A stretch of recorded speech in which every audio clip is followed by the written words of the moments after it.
네, 여러분 제가 얼마 전에 영화를 제 아내랑 봤는데 아마 여러분도 근래에 봤을 영화입니다. 서울의 봄이라고 하는 영화예요. 정말 한 몇 년 만에 봤어요. 몇 년 만에. 네, 서울의 봄 보셨죠, 여러분? 보신 분 많죠? 네, 많이 보셨군요. 네, 언제 또 바쁜데 다 그렇게 또 영화를 보러 가서 영화를 보면서 여러분 뭘 느끼셨죠? 이 영화를 보면서 많은 이제 그 관람자들이 뭔가 마음에 좀 어떤 기쁨이나 위로나 이런 걸 경험하기보다 분노를 많이 경험한다고 해요. 그래서 그 분노 때문에 심박수가 뛰니까 스마트워치로 그 심박수를 재는 그 인증샷을 이제 인스타그램이나 SNS에 올리는 것들이 화제가 될 정도로 많은 인기를 끄는 영화입니다. 근데 여러분 보통 이런 이제 근현대사를 다루는 영화들은 사실은 잘 되기가 쉽지 않아요. 왜냐하면 과거의 이야기고 나의 오늘의 이야기가 아니다 보니까 공감대 형성이 안 되는 거죠. 다른 말로 하면 동시대성이 없는 거예요.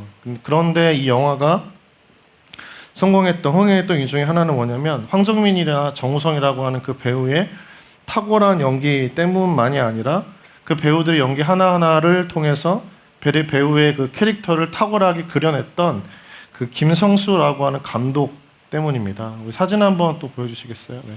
그럼 배우는 정우성은 기억하지만 이 감독은 잘 기억하지 못하는, 네, 그렇죠? 근데 이 감독의 탁월한 연출과 지도와 또 시나리오 때문에 이 작품은 역사에 묻혀지는 하나의 사건이 아니라 오늘날 우리 가운데 감정을 이입하게 하고 몰입하게 하는 놀라운 영화적 그 매력이 있었던 것이죠. 이 김성수 감독은 처음에 이 작품을 받았을 때 역사적인 그냥 다큐멘터리 같은 느낌이었대요.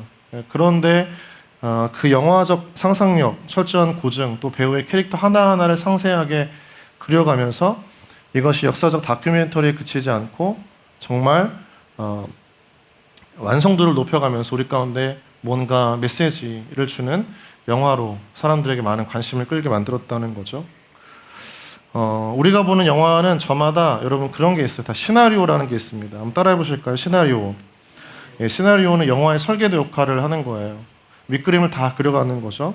배우의 대사, 동작, 장면의 순서 등을 구체적으로 적어놓은 글을 이야기합니다. 그래서 영화의 시작과 끝은 이 시나리오 안에서 맞춰져요. 시나리오의 시작과 함께 영화가 시작하고 시나리오의 마침과 함께 영화도 맞춰지게 되는 거죠. 그 안에서 모든 스텝들은 다 각각 자기의 역할들이 분명하게 기록되어져 있습니다. 그대로 연기를 하는 겁니다. 그래서 영화는 배우의 모든 연기는 이 시나리오를 벗어날 수는 존재할 수가 없는 거예요. 있을 수 없는 일이라는 거죠. 영화 속에서 펼쳐질 배우의 운명 또한 이 시나리오 안에 담겨져 있는 것이죠. 이러한 시나리오를 쓰는 작가를 시나리오 작가라고 이야기합니다. 여러분 인생을 한 편의 영화라고 우리가 한번 비유를 한다면 시나리오를 쓰고 한 편의 영화를 이끌어가는 작가는 보통 우리는 우리 자신이길 바라죠. 내가 원하는 인생과 내가 원하는 인생의 스토리를 써내려 가면서 내가 원하는 영화를 만들어 놓고 싶어 합니다. 모두가 다 해피엔딩이고 모두가 함께 다 굉장히 긍정적이고 좋은 결말들을 얻기를 원하죠. 그런데 여러분 이걸 잘 기억해야 돼요. 잘 보세요. 인생에서 이 영화와 인생에 다른 점이 있다면 영화는 재촬영을 하고 편집을 해서 완성도를 높여갈 수 있지만 인생은 그렇게 할 수 없다는 거예요. 다른 말로 하면 우리가 쓰고 싶은 대로 쓴다고 해서 모든 것이 되지 않고 수정이 되지 않고 미리 계획을 짜고 막 시뮬레이션을 돌려서 할 수도 없는 것이 우리의 인생이라고 하는 겁니다. 그래서 우리 인생의 시나리오 작가는 사실은 우리가 아니에요. 자, 한번 따라해 보실까요? 내 인생의 시나리오의 작가는 내가 아니다. 네, 내가 아니다. 그래서 우리의 인생의 시나리오라고 하는 것의 작가는 바로 하나님이시라는 겁니다.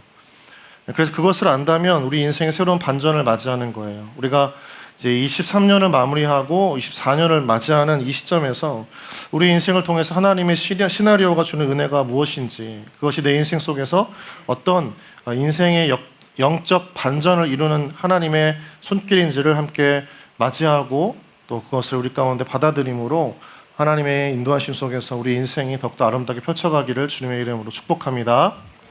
예, 오늘 본문을 들어가 보면 나사로는 한편의 영화 같은 인생이 시작돼요. 성경에서 등장하는 나사로의 첫 장면이기도 합니다.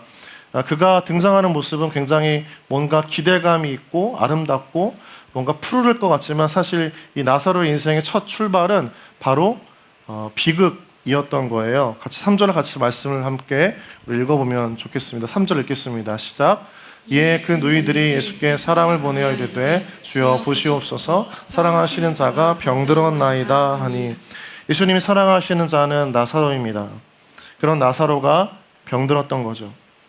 여러분, 하나님의 자녀들도 피할 수 없는 인생의 비극들이 있습니다.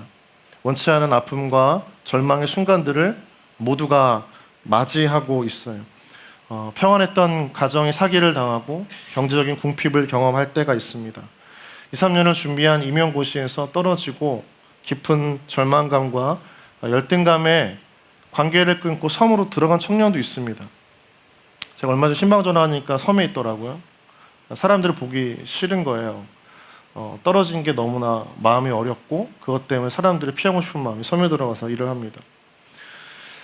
하나님이 사랑하시는 자녀도 인생의 비극을 맞이할 때가 분명히 있다는 거예요.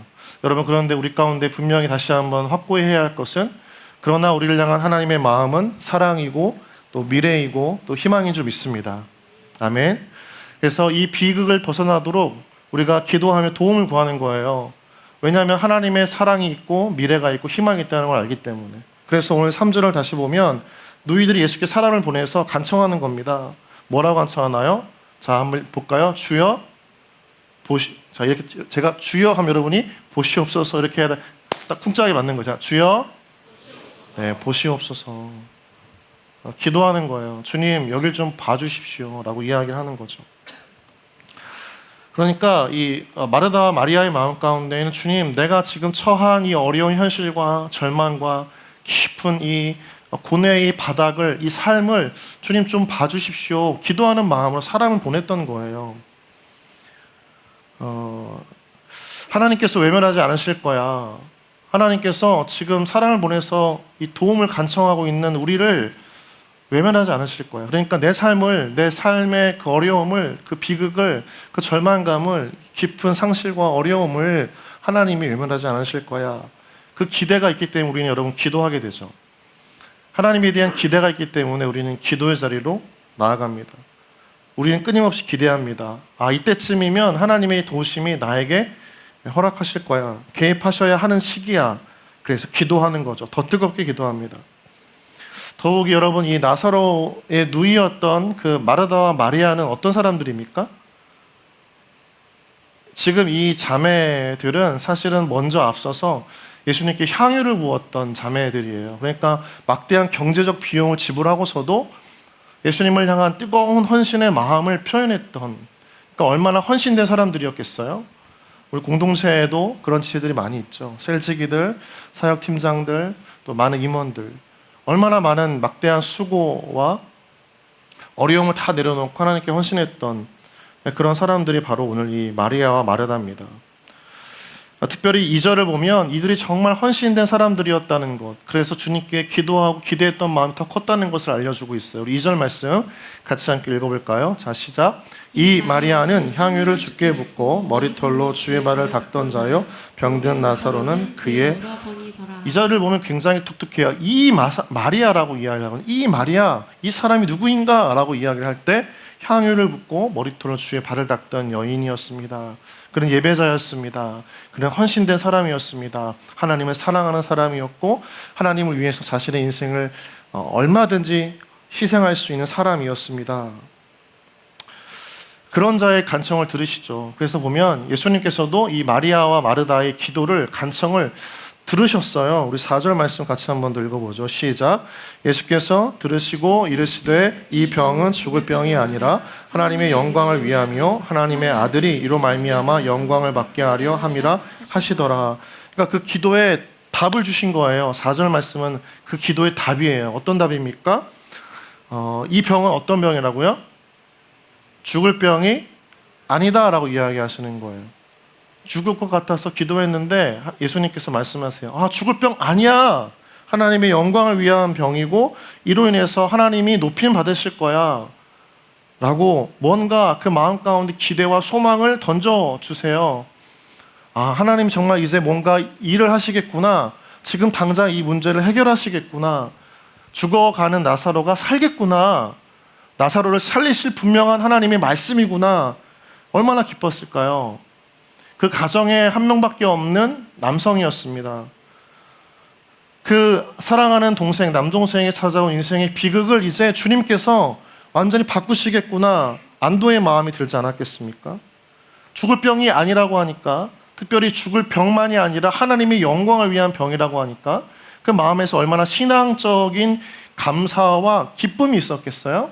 하나님의 영광을 위한 병이래. 나사로, 마르다와 마리아 서로 이야기하는 거예요. 이 병이 하나님의 영광을 위한 병이야. 분명히 낫게 하실 거야. 바로 일하실 거야. 이런 기대와 기대하는 마음들이 있었던 것이죠. 우리 옆 사람에게 한번 이렇게 좀 고백했으면 좋겠어요. 왜냐하면 지금 딱 졸릴 타이밍이기 때문에 바라보면서, 자, 하나님께서 당신의 기도에 역사하실 것입니다. 시작. 네, 우리 구석에 있는 지체들 졸고 있어가지고 주위에 한 명도 없어요. 다시 한번 바라보면서 하나님께서 당신의 기도에 응답하실 것입니다. 시작. 네, 역시 미동도 하지 않고 있네요. 네, 누구라고 이야기는 할 수 없지만, 자, 그래요. 자, 지금 바로 예수님께서 해결해 주실 거야, 이런 어떤 기대감이 들지 않습니까? 그런데 그 이유를 보면요, 예수님의 행동이 더 이상해져요. 이해할 수 없어요.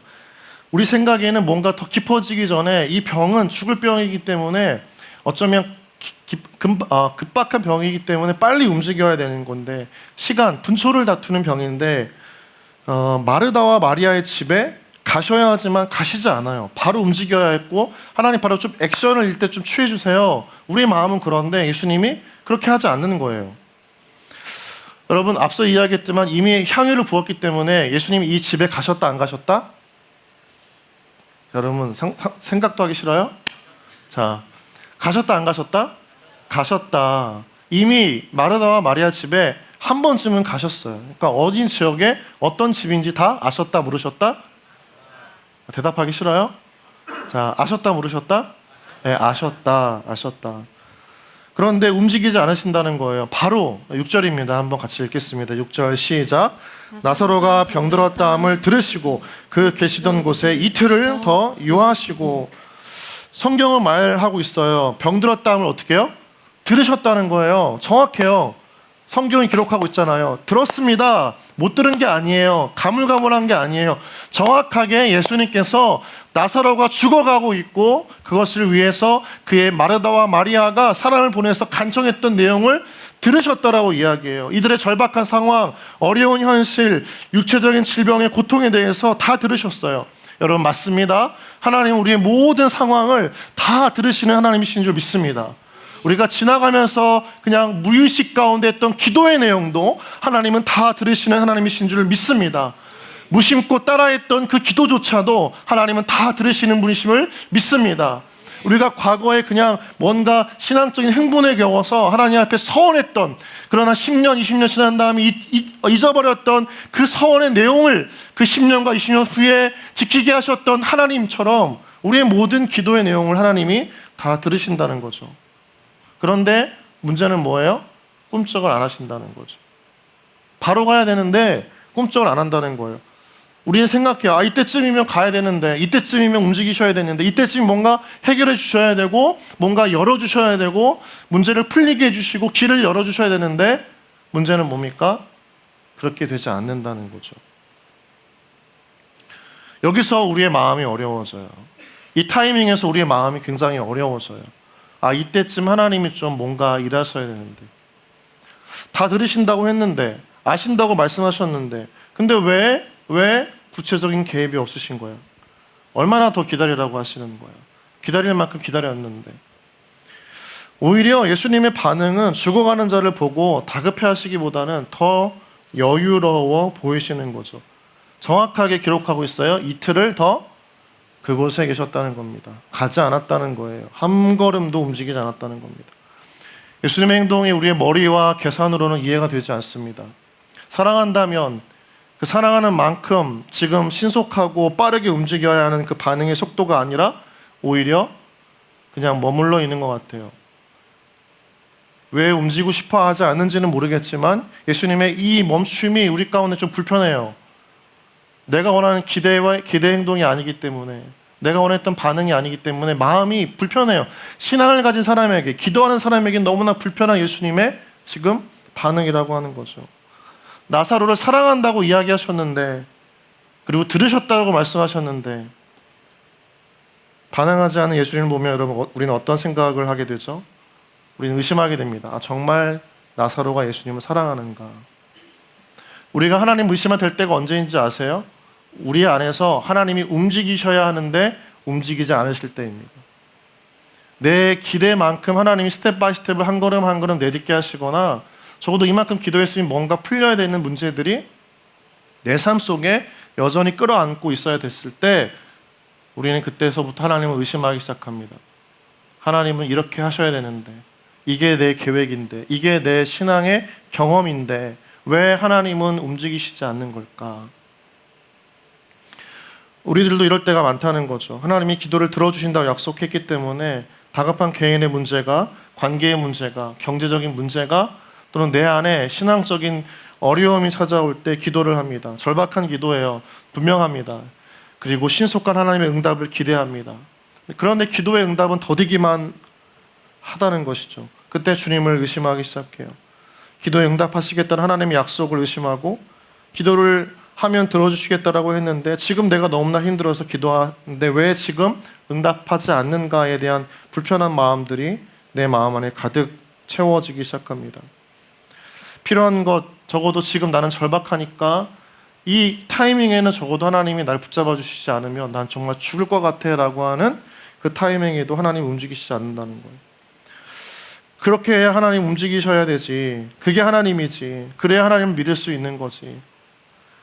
언제까지 나보고 이 막다른 골목에서 인생 속에 살아야 되는 것인가, 이런 고민들을 하게 되는 거죠.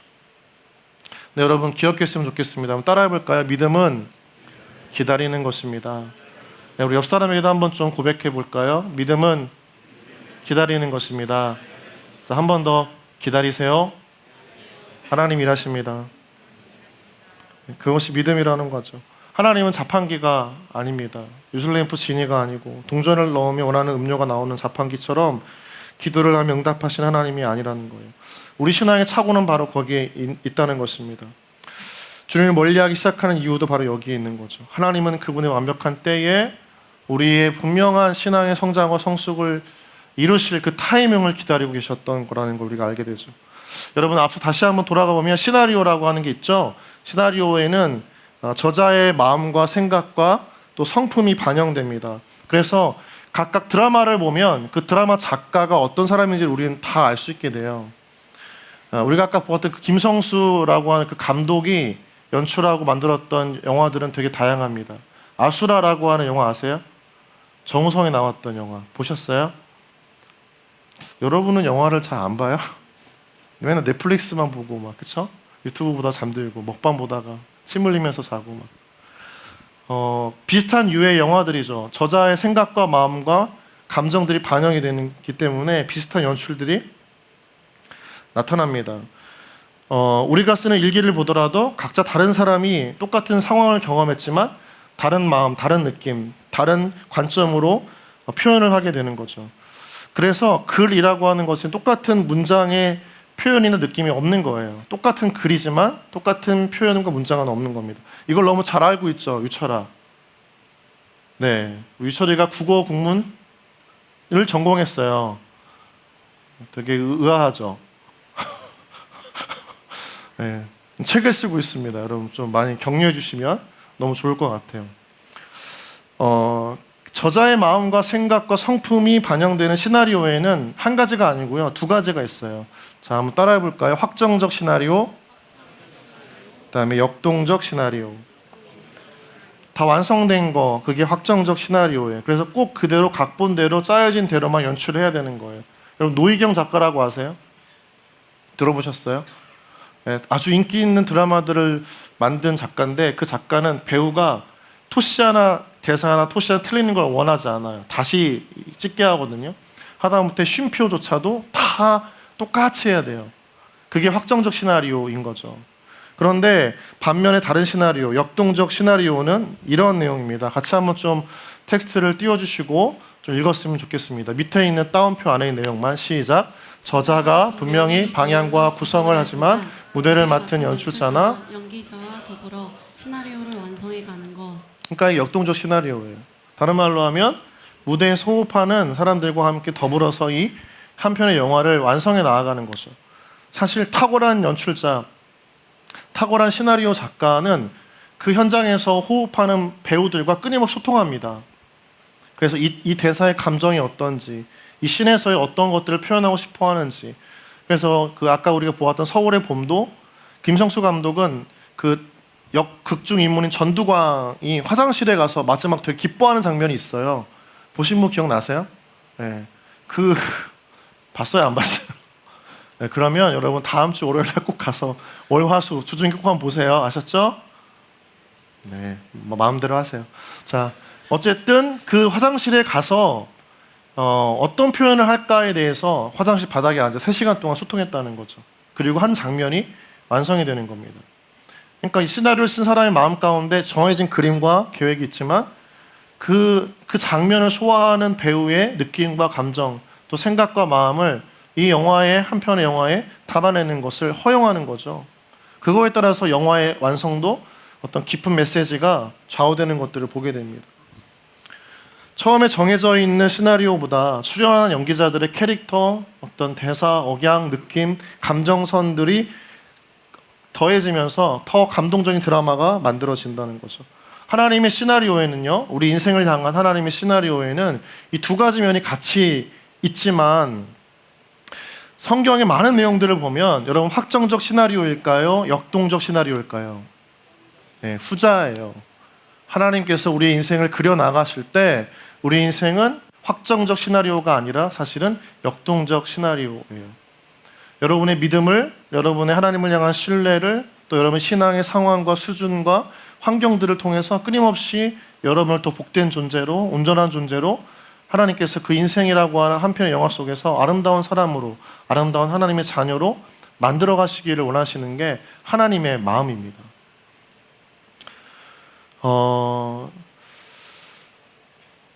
그래서 하나님의 시나리오에는 여러분 잘 기억하세요. 하나님의 백성들에게는 쉽게 이해하고 예측할 수 없는 일들이 일어나요.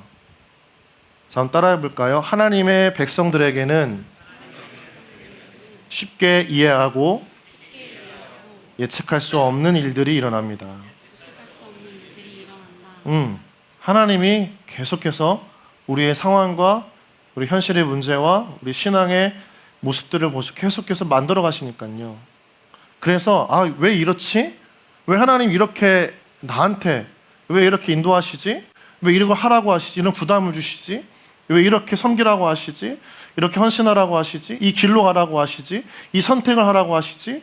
그 부담을 주신 이유는 하나님이 여전히 우리의 인생을 통해서 더욱더 아름다운 스토리를 만들어 가시기를 원하시기 때문인 거예요.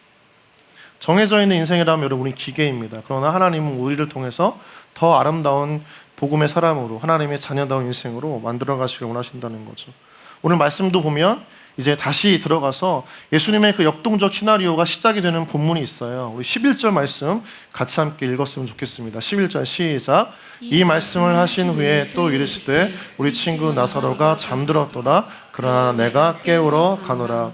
병이 깊었던 나사로는 오래 버티지 못하고 이 11절 말씀하기 전에 죽었습니다. 그래서 예수님께서 그때 우리 친구 나사로가 잠들었다라고 말씀하시는 것이 사실은 그가 죽었지만 예수님의 역동적 시나리오 안에는 여전히 그가 다시 깨어날 수 있음을 확신하시고 그런 분이시기 때문에 이런 말씀하셨던 거죠. 여러분 나사로뿐만이 아니라 그의 누이였던 마르다와 마리아는 분명히 들으시고 보시고 아셨음에도 불구하고 예수님께서 오지 않으셔서 자기의 사랑하는 동생이었던 나사로가 죽었다고 예수님을 원망하고 믿음을 저버릴 수 있었습니다. 그때 오히려 예수님께서는 나사로에게 다가온 죽음의 때를 기다리셨어요. 죽음까지 내버려 두셨어요. 굳이 죽게 하셨어요. 다른 말로 하면 굳이 죽게 하셨어요. 나사로를 죽게 하셨어요. 왜죠? 바로 하나님의 역동적, 극적인 반전과 시나리오를 위한 것이었습니다. 극적인 하나님의 은혜를 위한 하나님의 타이밍을 기다리셨던 겁니다. 더 큰 하나님을 경험하고 그때 더 내 생각과 계획을 넘어선 하나님을 만나게 되고 그것을 통해서 정말 신앙의 성장과 성숙을 그때 경험하는 하나님의 타이밍이 우리 인생 가운데 있다는 거죠. 여러분 한번 따라해 보실래요? 은혜 위에 은혜로라. 은혜 위에 은혜로라. 내가 생각하는 타이밍을 넘어선 하나님의 더 큰 은혜가 이 본문 안에 담겨져 있다는 거죠. 여러분, 그래서 고난이 닥쳐올 때 하나님의 도우심이 없다고 우리는 마침표를 딱 끊어요. 아, 하나님 딱 이래. 아, 여기까지인가 봐. 내 신앙은 딱 여기야 라고 하지만 주님은 다시 이렇게 말씀하세요. 우리 11절 다시 한번 보시면 잠들었지만 그러나 라고 나와요. 그러나 잠들었지만 죽었지만 그러나 예수님 뭐라고 말씀하시죠? 내가 깨우러 가노라. 내가 깨우러 가겠다. 그러나 하지만 내가 깨우러 가겠다. 내가 깨우러 가겠다. 내가 깨우러 간다는 거죠. 그러니까 우리 인생에, 나사로의 인생에, 죽은 인생에 그 반전의 역사가 누구를 통해 일어나기를 주님께 선포하신 것입니까? 바로 예수님이십니다. 믿으십니까? 우리 인생에 반전을 일으키실 수 있는 유일한 분은 우리가 아니고 바로 우리의 모든 인생을 통찰하시고 헤아리시며 지나가는 기도조차 다 들으시는 하나님이신 줄 믿습니다. 그래서 우리는 날마다 우리의 생각과 계획을 내려놓는 훈련을 해야 되는 게 그때에서야 하나님의 일하심들이 시작되기 때문인 거예요. 내가 죽어야, 내 생각이 죽어야, 내 계획이 죽어야, 내 의지가 다 내려놓아야 힘이 다 빠지고 절망할 수밖에 없고 포기하는 그 자리에서 하나님의 그러나의 은혜가, 그러나의 인도하심이 우리 삶 가운데 시작되기 때문인 것입니다. 우리 옆 사람이 축복하겠습니다. 당신에게 그러나의 은혜가 있기를 축복합니다. 시작. 그러나 내 생각은 이렇지만 그러나 내 마음은 이렇지만 그러나 내 계획과 감정은 이렇지만 그러나 하나님은 이러하셨다. 하나님은 이런 계획이 있으셨다. 거기까지 하나님 우리를 끊임없이 이끌어 가시는 거예요. 신앙은 뭡니까? 내가 죽은 자리에서 하나님이 드러나는 겁니다. 믿으십니까? 신앙은 무엇입니까? 나 자신에 대한 끊임없는 절망 속에서 나를 향한 하나님의 소망을 경험하는 것이 신앙입니다. 여러분, 다시 한번 자신의 가슴에 손을 얹고 한번 좀 같이 고백했으면 좋겠습니다. 신앙이란 나를 향한 절망의 끝에서 하나님의 소망을 발견하는 것이다. 내가 죽어야 하나님이 산다. 아멘입니까? 네, 그렇습니다. 내가 절망하고 죽을 때 그 자리에서 하나님이 소망하시고 소망케 하시고 하나님께 살게 하시는 역사들을 경험하는 거죠. 이게 참 어려워요. 내가 죽어야 하니까 그게 참 괴로워요. 신앙의 인생을 보면 항상 그 싸움입니다. 다른 건 없어요. 내가 죽느냐, 반대로 하나님이 사느냐, 이 싸움이 있는 거죠. 여러분은 지금 그런 신앙의 싸움을 해나가고 있는 겁니다. 내가 끝까지 자느냐, 하나님이 깨우시느냐, 이런. 여러분 좀 덥지 않아요? 괜찮아요?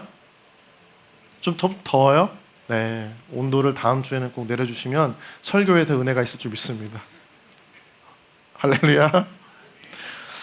예수님의 이 역동적 시나리오는 무엇을 위함이었을까? 죽어있는 나사로를 위함이 아니었습니다. 이미 나사로는 죽었어요. 그렇죠? 오히려 나사로가 죽어있음을 보고 병이 깊어감을 보고 예수님께 도움을 요청했던 그의 누이들을 위한 예수님의 반전의 스토리였습니다. 우리 함께 21절부터 25절, 6절 말씀까지 한번 같이 좀 읽겠는데 좀 깁니다. 그래서 교독하면서 읽을게요. 제가 먼저 읽습니다. 마르다가 예수께 여짜오되 주께서 여기 계셨더라면 내 오라버니가 죽지 아니하였겠나이다. 22절. 그러나 나는 이제라도 주께서 무엇이든지 하나님께 구하시는 것을 하나님이 주실 줄을 아나이다. 예수께서 이르시되 내 오라비가 다시 살아나리라. 마르다가 이르되 마지막 날 부활 때에는 다시 살아날 줄을 내가 아나이다. 예수께서 이르시되 나는 부활이요 생명이니 나를 믿는 자는 죽어도 살겠고 다 같이 무릇 살아서 나를 믿는 자는 영원히 죽지 아니하리니 이것을 내가 믿느냐. 아멘. 기도했습니다. 주님께 도움을 요청했습니다. 그 주님이 왔습니다. 그런데 이미 나사로는 죽었기 때문에 내가 살리겠다라고 이야기하니까 이 두 사람이, 이 믿음의 여인들이 향유라고 하는 엄청난 금액, 몇십억의 대가를 몇 억의 대가를 지불하면서 하나님께, 예수님께 경배했던 이 두 여인의 믿음이 어떻게 보여집니까? 부활의 때야, 그때서야 살아날 것 같아요, 주님. 주님이 눈앞에 있지만 또 간절히 원했지만 사실 이 마르다와 마리아의 믿음의 한계는 어디까지였냐면 나사로가 죽기 전까지였습니다. 죽어가지만 죽지 않았기 때문에 이 병을 고치실 수 있다고 믿었습니다. 근데 예수님은 그걸 좀 깨뜨리고 싶으셨던 거예요. 아니야, 나는 죽어가는 사람만 살리는 사람이 아니라 죽은 사람도 살리는 구원자야. 그것을 예수님께서 누구에게 보여주시길 원하셨던 거죠? 마르다와 마리아입니다. 그러나의 그 이유가 바로 여기에 있었던 것이죠. 그러나 내가 깨우러 간다라고 하는 것은 죽은 나사로를 깨우시기 위해서 가신 게 아니라 죽어있는 믿음을 가졌던 마르다와 마리아를 깨우러 가셨던 것입니다. 여러분 잘 보세요. 신앙의 문제의 현상에 있어요. 중요한 건 이 현상, 이 어떤 문제가 해결되는 게 중요한 게 아니에요. 나사로가 산 게 중요한 게 아니라 이 과정을 통해서 그걸 바라보고 있는 우리 자신의 믿음이 깨어나는 게 더 중요합니다. 하나님께서 우리 삶의 문제를 해결하시는 이유가 무엇이겠습니까? 정말 그 문제가 우리를 어렵게 해서가 아니라 그 문제를 통해서 하나님이 어떠한 분이신지를 우리가 초월해서 경험하도록, 그래서 그 문제를 해결하시는 거예요. 믿으십니까? 거기에 하나님의 역사하신 방점이 있는 거예요. 그런데 이걸 모르고 날마다 문제 해결에 급급해서 기도하는 사람은 신앙이 안 자라는 거예요. 맨날 그 자리인 거예요. 또 지나고 나오면 또 자신의 계획, 내 마음, 내 의지가 또 막 이 마음 안에서 용솟음 치는 거예요. 왜요? 깨지지 않았으니까. 주님은 계속 깨우러 가신다고 말씀하시는데 정작 자신이 깨져야 되는데 안 깨지니까 맨날 반복인 거예요. 말로는 마르다와 마리아는 무엇이든지 하나님께 구하더라도 하나님 주실 줄 알고 또 믿는다고 고백하지만 정작 예수님이 내가 지금 죽은 너의 오라비를 살리겠다라고 하니까 이렇게 얘기하는 겁니다. 마지막 부활 때에나 살아나겠죠, 주님. 그건 저희도 알아요. 이렇게 이야기하는 거예요. 믿음이 있는 것 같은 고백이지만 그 일을 지금 예수님이 보여주시겠다 말씀하시면 아닙니다, 주님. 다른 말로 하면 지금 일어나지 않을 거예요. 제 생각이 맞아요. 제 계획이 맞아요. 제 신앙의 지금 이 경험한 수준이 딱 맞아요, 주님. 이렇게 이야기하는 거예요. 여러분의 모습이 아닌가 한번 생각해 보라는 거죠.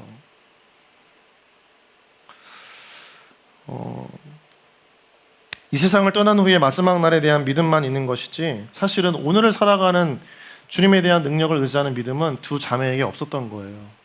신기하죠? 방금 전까지 엄청난 향유를 부어가면서 헌신했던 자들인데 정작 그 사람들 안에도 자기 생각, 자기 마음, 자기 계획, 자기 뜻밖에 없다는 거죠. 사람은 항상 자기 중심적으로 모든 게 다 흘러가요. 하나님은 계속 그거를 깨뜨리시길 원하시는 거죠. 여러분, 우리 가운데 필요한 믿음은 어떤 믿음입니까?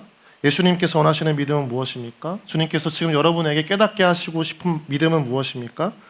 예수님을 믿는 믿음은 내일부터 시작이 아니라 바로 오늘부터 시작이어야 하고 앞으로가 아니라 바로 지금부터라고 하는 것입니다. 믿습니까? 내일이 아니라 오늘이고 앞으로가 아니라 바로 지금이다. 자, 그럼 다시 한번 자기 마음 이 가슴에 손을 얹고 좀 고백했으면 좋겠습니다. 예수님 믿는 믿음은 내일이 시작이 아니라 오늘이다. 앞으로가 아니라 지금이다. 그 믿음으로 살겠습니다. 아멘.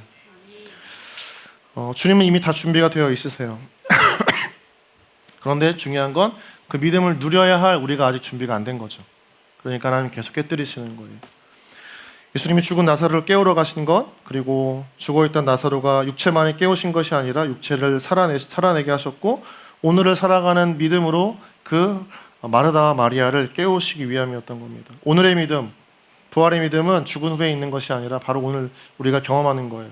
죽어야 경험하는 것이고 예수님께서 깨우시기 위한 역동적인 시나리오가 우리 인생 가운데 있다는 겁니다. 그래서 우리의 이해할 수 없는 상황과 환경이 닥쳐오는 이유가 바로 거기에 있는 거예요. 여러분, 이해할 수 없는 부르심이 있을 때 한번 고민해 봐야 돼요. 왜 그런가? 이해할 수 없는 하나님의 멈춤이 있을 때 한번 고민해 봐야 돼요. 왜 그렇게 하셨는가? 이유를 발견할 때까지는 일어서면 안 됩니다. 계속 엎드려 있어야 돼요. 자신의 잘못된 신앙의 태도를 깨닫고요. 마르다와 마리아가 변합니다. 참 신기해요. 어쨌든 변해요. 여기 우리 희망이 있는 거죠. 자, 우리 따라해 볼까요? 우리도 변할 수 있다. 네, 우리 27절 말씀 같이 한번 읽어볼까요? 시작. 이르되 주여 그러하이다. 그리스도시요 세상에 오시는 하나님의 아들이신 줄 내가 믿나이다. 아멘. 자, 베드로와 비슷하죠? 전 대답이 그렇죠. 주는 그리스도시고 세상에 오시는 하나님의 아들이신 줄 내가 믿나이다. 믿음이 바뀌었어요. 생각이 조금 변화된 거죠. 여러분, 이 은혜가 우리 가운데 있길 주님의 이름으로 소망합니다. 예수님의 시나리오는 여전히 여러분에게 동일하게 적용이 되고 있어요. 지금도 하나님은 여러분의 신앙의 상황, 환경의 어려움, 원치 않았던 비극의 모든 순간들을 통해서 여러분을 조금 더 아름다운 사람으로, 믿음의 사람으로, 능력의 사람으로, 성령이 충만한 사람으로 하나님께서 계속 변화시켜 나아가시는 줄 믿습니다. 이해하기 어려운 일들이 여러분 삶 가운데 펼쳐질 때 그것을 마음 어려워만 생각하지 말고 이 안에 있는 하나님의 뜻이 무엇인지를 볼 수 있는, 또 그것을 위해 끝까지 기도할 수 있는 그러한 청년들이 되어지기를 주님의 이름으로 축복합니다. 그래서 끝까지 하나님께서 여러분의 인생을 이끌어 가신다라고 하는 그 믿음을 잃지 마세요. 어떤 상황이 있더라도 하나님은 여러분의 인생을 이끌어 가십니다. 어떤 상황이 있더라도, 어떤 문제에 있더라도, 어떤 비극적인 절망과 아픔 가운데 있더라도 하나님은 여러분의 인생을 이끌어 가십니다. 말씀을 마치겠습니다. 사랑하는 우리 청년 여러분, 여러분의 인생 가운데 인생의 스토리, 시나리오를 가지고 있는 것은 우리가 아니라 하나님이세요. 그리고 우리를 향한 그분의 엔딩은 슬프고 절망스럽고 풀리지 않아서 허우적거리는 그런 인생의 새드 엔딩이 아니라 해피 엔딩의 은혜인 줄 믿습니다. 나사로의 깊어져가는 병을 그대로 내버려 두신 이유는 그가 죽은 이후에 그를 살리시고 그를 통해서 하나님께 믿음이 있다라고 착각했던 마르다와 마리아의 믿음을 산산히 깨부시면서 다시 한번 그들로 하여금 진정한 믿음의 사람들로 헌신되어졌던 그들의 그 삶이 그들의 신앙으로까지 온전히 이어질 수 있도록 예수님께서 그렇게 일하셨던 거예요. 여러분, 그 하나님의 일하심이 여러분 삶 가운데에도 동일하게 임할 줄 믿습니다. 여러분, 그래서 비극을 비극으로 받아들이지 마세요. 비극 가운데 하나님의 해피엔딩이 있는 줄 믿습니다. 하나님은 계속해서 여러분의 인생을 써 내려가시고 또 일하시고 또 여러분을 통해서 복된 사람들을 만들어 가시는 거예요. 그래서 여러분 다시 한번 기억하기를, 내 생각, 내 마음, 내 계획, 이건 정말 한참 후순이에요. 그게 세상은 맞다라고 이야기하지만 그렇지 않아요. 하나님의 계획이 정반대일 때가 참 많습니다. 그러나 이걸 잘 기억하세요. 여러분 스스로가 이게 맞지, 이게 현실적인 것이지, 이게 가장 옳은 방법이지, 이렇게 해야 하는 게 지금 나한테 너무나 중요하지 라고 했을 때 다시 한번 그 단어를 기억하세요. 그러나 내가 깨우러 가노라. 여러분, 이 예수님의 놀라운 은혜가 연말 또 연초를 맞이하는 이 시점에 우리 가운데 다시 한번 깊은 메시지로 남겨지고 하나님의 시나리오를 붙잡고 살아가는 여러분 되어지기를 주님의 이름으로 축복합니다.